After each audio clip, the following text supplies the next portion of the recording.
Et bonjour à tous. Un match de Bundesliga qui aura lieu samedi. Alors oui, c'est vrai que je vous le propose assez tôt parce que j'estime la value énorme et j'ai bien peur que la cote dégringole.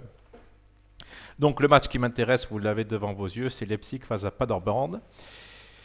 Et le pari qui m'intéresse, c'est alors, ça, ce sont les cotes classiques. On voit que là, on dit il y a la victoire de Leipzig est à 1,15. C'est une base, il ne faut pas trop se poser de questions. Le moins 1,5 est à 1,43 et le moins 2,5 est à 2,09. Quant au moins 2, il est à 1,65. Mais ce n'est même pas ça qui m'intéresse ici. C'est tout simplement l'over-team Leipzig. On voit que l'over-team, l'over 3, donc, il faut qu'il marque au moins 3 buts pour être remboursé et 4 buts, on passe notre pari. Et bien cet over 3 est à 1,86 et autant vous dire que pour moi, bien sûr, ça n'engage que moi, euh, la value existe à partir de 1,75 voire 1,76, c'est-à-dire que cette cote-là devrait être à mon sens à 1,65, pardon, 1,76. Donc pourquoi j'y vois une value? Alors c'est la première chose que je vais détailler. Déjà, première chose, on voit qu'il n'y a pas de suspension prévue pour ces deux équipes-là. D'accord. On voit aussi via ce site que Poulsen, Konaté, Ampadu sont toujours absents. On en a parlé dernièrement. C'est pas très grave. Il n'y a pas de joueur archi indispensable absent. Quant à Paderborn, rien à signaler non plus. Donc au niveau des absences, on va dire que tout va bien, hein. Évidemment, il peut y avoir des blessures d'ici samedi. C'est le jeu, ma pauvre Lucette, comme dirait l'autre. Mais voilà ce qu'on peut dire sur ça, déjà. Rien à signaler, pas de suspension majeure, ni d'absence, du moins pour le moment. En tout cas, les suspensions, on sait qu'il n'y en aura pas. Après, pourquoi je vais prendre un overteam? Parce que on connaît Leipzig. Leipzig, c'est une des rares équipes de Bundesliga, et encore je dis rare, mais en fait elles sont assez nombreuses. Mais disons que chez cette équipe-là, ça se voit particulièrement. C'est une équipe qui attaque à 5 ou à 6. Il n'est pas rare de voir des centres avec 4 ou 5 joueurs dans la surface de réparation adverse. Et en phase 2, ils vont avoir comme adversaire Paderborn, qui est la pire défense, me semble-t-il, de Bundesliga avec 61 buts encaissés. Oui, Mayence fait mieux, oui, avec un but de plus.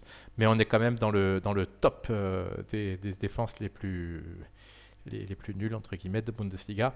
Alors que Leipzig a une attaque assez flamboyante. On voit 74 buts marqués. C'est quasiment du niveau du Bayern ou de Dortmund. Donc, ça veut dire quoi? Évidemment, c'est pas parce qu'ils ont une grosse attaque et les autres une mauvaise défense que ça va partir qu'ils vont marquer 8 buts. C'est pas ça que je veux dire. Loin de là. Mais quand on voit, par exemple, Dortmund qui est capable d'en mettre 6 face à Paderborn, ben, j'estime que Leipzig a largement les moyens de faire aussi bien parce que Dortmund, il me semble qu'ils n'avaient pas fait une super première mi-temps. Donc oui, il y avait 0-0 à la mi-temps. Dortmund jouait sans numéro 9 et ils ont réussi à mettre 6 buts à cette défense de Paderborn en une seule mi-temps. Et pourtant, Dortmund n'a vraiment pas fait un match exceptionnel, hein, loin de là.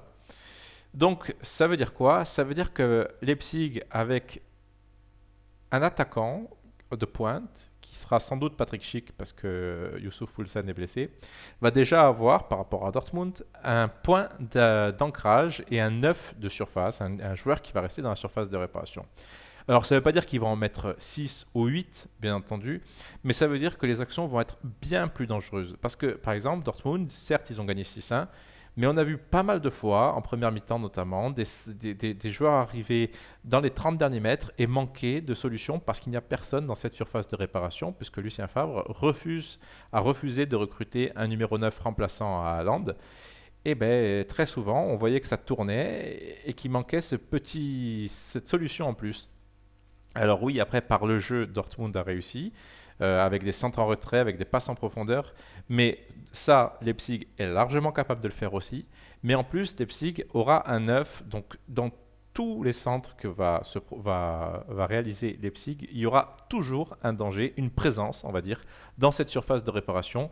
Et vu le bet que j'ai en tête, à savoir un overteam, je préfère me dire qu'il y aura de la présence que compter sur la qualité du jeu et seulement la qualité du jeu. La qualité du jeu, c'est très bien, mais si en plus on sait et on a des certitudes dans les positionnements offensifs de Leipzig qu'il y a des joueurs à la réception des centres, ben c'est toujours mieux. Ça veut dire quoi? Donc pour résumer, ça veut dire qu'on va avoir des joueurs à la réception des centres. C'est aussi une équipe qui est largement performante dans son jeu en profondeur, donc qui est aussi performante sur les phases de coups de pied arrêtés. D'accord? Donc ça fait déjà pas mal, si ce n'est c'est quasiment tout ce qu'il faut pour une équipe pour être performante offensivement. Elle peut être bonne dans les phases aériennes, que ce soit sur coup de pied arrêté, mais aussi dans les centres. On a vu qu'Angelino, par exemple, a délivré une passe décisive à Patrick Schick hier soir avec un but de la tête. On a vu une énorme capacité de Leipzig à se créer des occasions sur des contre-attaques. Ils vont avoir des occasions sur ces phases de jeu-là parce que Paderborn ne sait pas défendre. On ne peut pas leur enlever que depuis le début du championnat, ce n'est pas une équipe qui vient pour défendre. Là, en plus, vu le classement, je ne vois pas trop l'intérêt pour eux de venir gratter un point. Enfin, dans le sens où je ne les vois pas venir se mettre à 15 derrière pour gratter un point. Je pense qu'ils vont jouer. Donc, pour ces raisons-là, un overteam me semble le meilleur bet. Évidemment, on aurait pu prendre un handicap. On va regarder. Un handicap, bon, la cote est à 1,15, la victoire sèche. Le handicap est à 1,44 ou 1,43. Un handicap de 2 buts. C'est-à-dire qu'il faut qu'il gagne 2-0, 3-1 pour passer notre pari. À 1,43, j'ai pas d'intérêt à le prendre. Le seul handicap ici qui m'intéresse, ce serait soit le moins de 25, soit le moins de 5. Sachant ici que s'il gagne avec seulement 2 buts d'écart, on perd une moitié de mise. Donc, là aussi, je ne vois pas l'intérêt d'investir sur ce bet-là, ni sur celui-là. Pourquoi?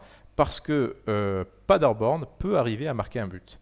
Si Leipzig gagne 3-0, ce pari-là passerait et notre overteam serait remboursé. Si Leipzig gagne 3-1, ce pari-là serait perdu et nous, on serait encore une fois remboursé. Très souvent, je pense que Leipzig marquera au moins 3 fois. Assez souvent, je les vois marquer 4 fois, mais c'est pas parce que je les vois marquer 4 fois, voire 5 fois, que je les vois pas capables d'encaisser 1 ou 2 buts. Alors, un tel handicap me paraît un poil plus risqué qu'un overteam. Voilà, j'espère avoir été clair sur ce match. Évidemment, on n'a pas beaucoup d'infos, mais je pense quasi à coup sûr que cette cote va dégringoler. Encore une fois, 1,86. Je pense qu'elle va finir aux alentours d'1,76. Sincèrement, je ne comprends pas cette cote. On sait que Leipzig va jouer avec Leimer, Sabitzer, normalement Sabitzer au milieu de terrain. On devrait peut-être retrouver Daniel Mo, Christopher Nkunku, qui y a d'autres qui est susceptible de jouer, Timo Werner, Patrick Schick. En général, la compo d'équipe de Leipzig offensive est composée de ces 6 joueurs-là. Et ce sont 6 joueurs à vocation extrêmement offensive. Et si on y ajoute la capacité des ailiers, notamment Angelino, à amener ce surplus, on voit que ça peut largement finir avec 7 voire 8 joueurs offensifs. C'est quand même intéressant quand on veut jouer un over team, bien entendu, dans ce contexte-là. On va regarder la dernière compo, ou même les 2 dernières compos de Leipzig pour se donner une idée. Contre Cologne, match qui a eu lieu hier, donc on voit Olmo, Schick, Werner, Leimer, Sabitzer, Angelino, Nkunku. Alors Nkunku qui était en piston droit, c'est vous dire un peu si c'est offensif.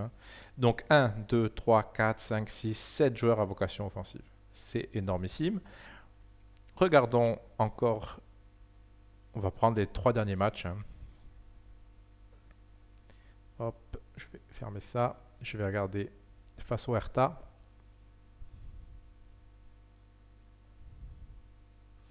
On retrouve à peu près la même compo, sauf que Nkunku était à gauche. Et on voit beaucoup de joueurs à vocation offensive, encore une fois. Et la cerise, il me semble que c'était face à Mayence. Ou alors là, il avait envoyé quasiment que des joueurs offensifs. Alors, il y avait Poulsen Werner en attaque, Sabitzer à droite, Leimer défenseur droit, alors qu'il est d'habitude milieu de terrain et qu'il se projette bien vers l'avant. Donc, c'est vraiment pas un joueur à vocation défensive. Campbell, Olmo, Nkunku. Donc là, il y a quasiment 4, 5, 6, 7. Enfin, c'est 7 joueurs à vocation offensive dans une équipe composée de 11 joueurs. C'est quand même assez énorme, sachant qu'Alstenberg est un joueur qui se projette un peu vers l'avant aussi.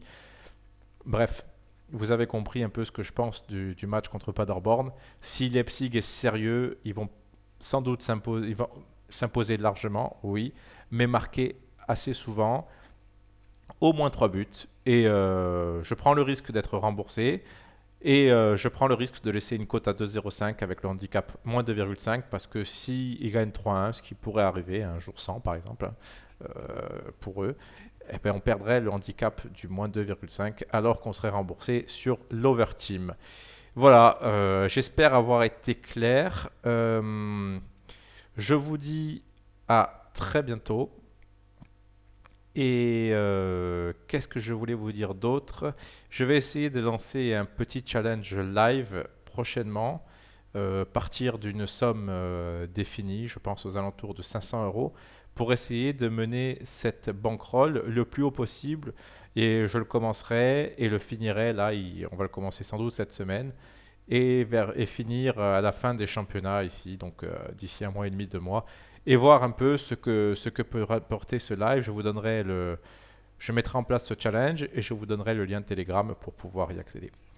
Voilà, bonne journée à tous, enfin bonne fin de journée même, et bonne semaine surtout à tous.